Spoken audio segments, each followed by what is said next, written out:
ዝኸበርኩም እንተኸታተልቲ መደብና ኣብ ናይሎም ሰንበት ዕለት 28 መስከረም 2025 ፕሮግራምና እቲ ሓደ ዝገብረናን ዝሕይለናን ይሰፍሕ ብዝብል አርእስቲ ከም ህዝቢ ምስ ኩሉ ክህልወና ዝኽእል ፍልልያት ስኒትናን ሕብረትናን ኣገዳሲ ምዃኑ ኣብቲ ንለውጢ ዝካየድ ዘሎ ቃልሲ እውን ምልክን ምስዓር እቲ መሰረታዊ ክማላእ ዘለዎ መስርሕ ሓባራዊ ስራሕ ምዕዋት ኣድላይነቱ ዕዙዝ ምዃኑ ዘርኢ ርእሰ አንቀጽና እንሆ ሰናይ ምክትታል ሓቢርኩምና ጽንሑ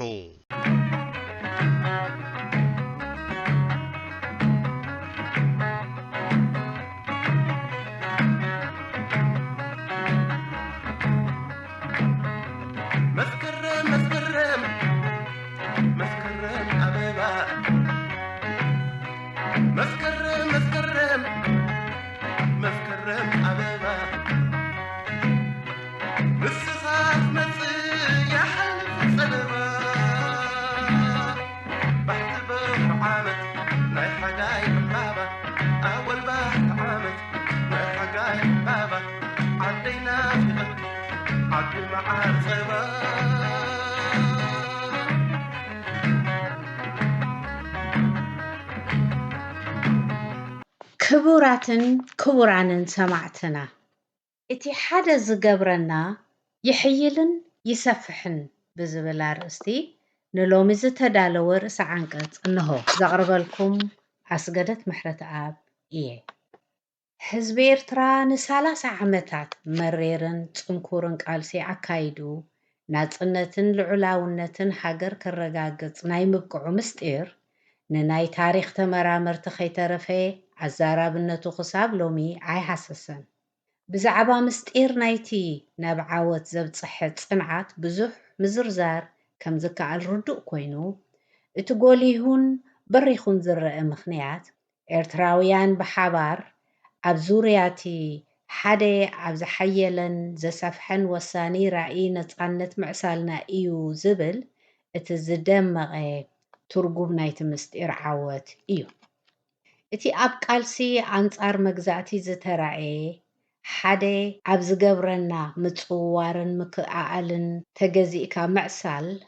ሎሚ እውን ቀጻልን ማዕባልን ክኸውን ዘለዎ ባህሊ እምበር ኣብ መድረኽ ቃልሲ ንነጻነት ስርሑ ወዲኡ ዘብቅዕ ኣይኮነን። ኣብቲ ነዊሕን መሪርን ቃልሲ ንነጻነት ኣብ ኤርትራውያን ንኡሳን ናይ ኣረዳድኣ ፍልልያት ኣይነበሩን ማለት ኣይኮነን። እንተኾነ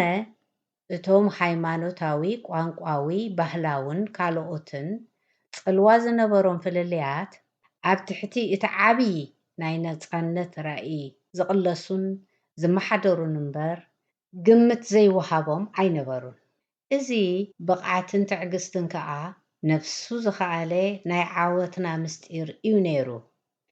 እቲ ኣብ ዝሓለፈ ህዝባዊ ፖለቲካውን ወተሃደራውን ቃልስና ዝተኸተልናዮ ነቲ ብሓባር ዘሰልፈካ ቅድሚት ናይ ምስራዕ ብቕዓት ሎሚ እውን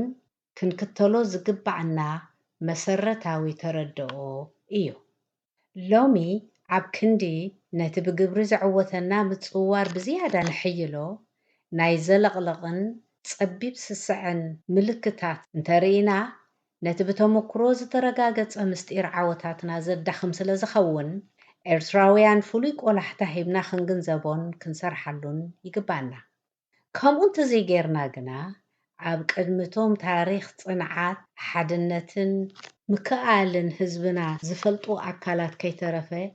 ዘሻቕል እምበር ዘቕስን ኣይኮነን። እቲ ኣብ ምርግጋጽ ነጻነት ኣብ ሓደ ጽኑዑን ዘይሕለልን መስመር ዘሰለፈና ናይ ሓባር ተረድኦ ኣብዚ እዋን እዚ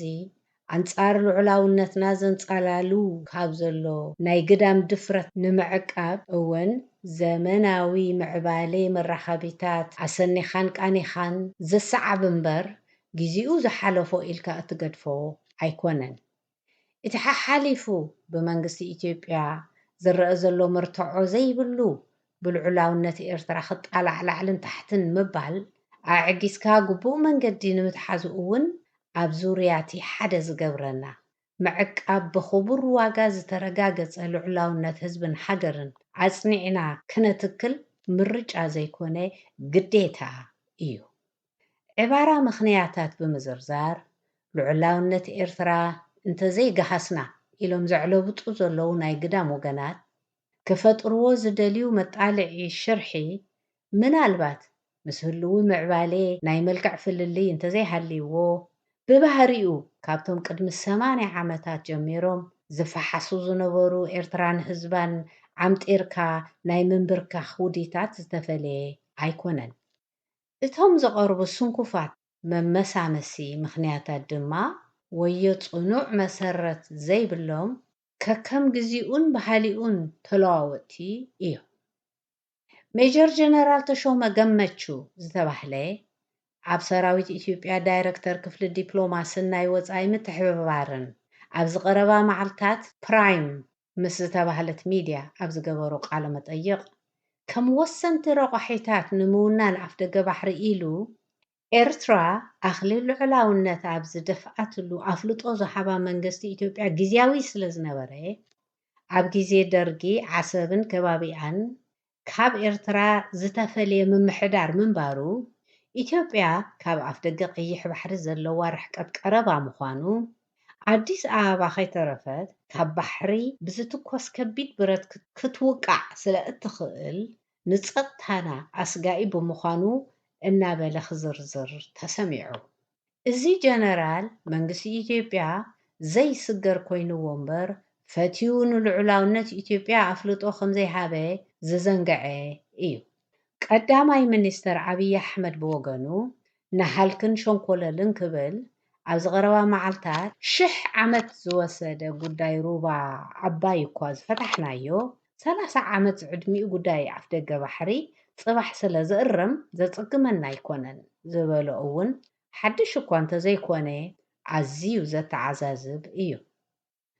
እንተኾነ ኩሉ ዝበሃህላ ላዕለወት ሰብ መዚ ኢትዮጵያ ንምድንጋር ተዘይኮይኑ ኣብ ቅድሚ ምስ ባሕሪ ዝተሓሓዝ ዓለም ለኻዊ ሕግታት ኣፍልጦ ዝወሃቦ ትርጉም የብሉን እዚ ኩሉ ናይ ኢትዮጵያውያን ነበረ ናይ ኤርትራውያን ኣብ ክንዲ ናብቲ ዝዓበየ ንኹልና ዝሓቁፍ ምስሊ ናብ ናእሽቱን ጸበብትን ምስልታት ሸረፍረፍ ምባል ተዘይተወሲኽዎ ከቶ ንኢትዮጵያን ህዝባን ዘምጽኣሎም ረብሓ የለን ህግደፍ ክፈጥሮ ዝጸንሐ ልዑላውነት ሃገር ዘነኣእስ ምግልባጥ ዝሕደሮ ኣሉታዊ ተጽዕኖ እውን ዝዝንጋዕ ኣይኮነን እንተ ብገርሆም ወይ ብጉርሖም ብመንፈስ ዝሓስካ ሒዝካ ሙጉያይ ከምቲ ብዕራይሲ ዝበልዖ ሳዕሪ እምበር ዝጽበዮ ገደል ኣይረኣዮን ዝበሃል ዘስዕቦ መዘዝ ብምዝንጋዕ ኣንጻር እቲ ዝዓበየ ናይ ሓባር ሃገራዊ ዛዕባ ክስለፉ ዝደልዩ ኤርትራውያን ከዓ መንገዶም ኣብ ትዕዝብቲ ምውዳቕ እንተዘይኮይኑ መኽሰብ ከምዘይህልዎ ደጋጊሞም ከገናዝቡ ነዘኻኽሮም ኣብዚ እዋን እዚ ኣብ ኤርትራ ዘሎ እዚ ዝጎደሎ ንዘይበሃል ኣህጉራዊ ትካላት እውን ዝምስክርዎ ወፅዓን ጭቆናን ማእከላይ ባይቶ ሰልፊ ዲሞክራሲ ህዝቢ ኤርትራ ቁጠባኣ ዝዓነወ ህንፃታታ ዝኣረገ ህዝባዊ ትካላታ ዝፈረሰ መጓዓዝያታታን መራኸቢ መስኖታታን ዝተዳህገ ቁሸት ኮይና ከም ዘላ ባዕሉ እቲ ርእሰ ሃገር ዝበሃል መላኺ ዝተኣመነሉ ኮይኑሎ ጉጅለ ህግደፍ ነዚ ህልዊ ኣሰካፊ ዘቤታዊ ጉዳያት ካብ ምጥንጣን ሓሊፉ ተወሰኽቲ ግህሰታት ካብ ምፍጻም እውን ኣይቋረፀን ብዝብል እዩ ገሊፅዎ ነዚ ተደራራቢ ወፅዓ ምውጋድ ከዓ ካብ ምዕቃብ ልዑላውነት ብዘይፍለ ሓደ ዝገብረናን ማዕረ ዝብፅሐናን ሃገራውን ህዝባውን ኣጀንዳ ስለ ዝኾነ በዓል ድርብ ዕማም ቃልሲ ንምዕዋት ድልዋት ክንከውን እዋናዊ እዩ ከምቲ ኣሰላልፋና ኣዘባሪቖም ንልዑላውነትና ዘለና ክብሪ ንምድኻምን ንምክፍፋልናን ዝፅዕቱ ናይ ገዳም ሓይልታት ከይብለፁልና እንጥንቀቆ መንገድና ስሒቶምን ዓቕምና ከፋፊሎምን መቐፀሊ ዕድመ ስልጣን ጉጅለ ህግደፍ ክንከውን ካብ ዝሓልሙ መሳርሒታቱ ምጥንቃቕ ከዓ ኣብ ቅድሜና ካብ ዘለዉ ናይ ሓባር ብድሆታት እዩ ድሕሪ ምውጋድ ጉጅለ ህግደፍ ከመይ ዝኣመሰለ ኤርትራዊ ምሕዳር ከም እንመርጽ ብደረጃ ውልቂ ይኹን ብመልክዕ ውድብ ናይ ኣተሓሳስባ ፍልሊ ክህልወና ንቡርን ብሕገ መንግስታዊ ዘይምእኩል ምሕደራ ክውገን ከም ዝኽእል ድማ እምንቶ ሰልፊ ዲሞክራሲ ህዝቢ ኤርትራ እዩ እቲ ሓሳይን ኣሰካፍን ዝኸውን ነቲ ድሓር ዝዕመም ቅድሚቲ ሓቢርና ኸነዕውቶ ዝግባአና ምውጋድ ስርዓተ ገደፍ ክስራዕ እንከሎ እዩ ስለዚ ኣብዚ እውን ዓየናዩ እቲ ዝሰፍሐን ዝሓየለን ብሓባር ዘሰልፈና ኣጀንዳ ከነለሊ ጥራይ ዘይኮነ ብምሉእ ዓቕምና ተሰሊፍና ኸነዕውቶውን መተካእታ የብልናን ኣብ ዝመጽእ ግዜ ብኻልእ ትሕዝቶ ክሳብ ንራኸብ ሰላም ቀኒ እዩ ሰማዕትና ናይ ሎሚ መደብና በታ ንኽራማት ተወዲኡ ንተስፋን ባህግን ህዝብናን ትጽቢቱ ካብ መቐይሮ ወርሕ መስከረምን እትገልጽ መስከረም ዕምባባ ንስኻ ክትመጽእ እሓልፍ ጸበባ እትብል ዜማ ነፍሲሄር የማነ ገብረ ሚካኤል ንሰናበተኩም ሰናይ ቅነ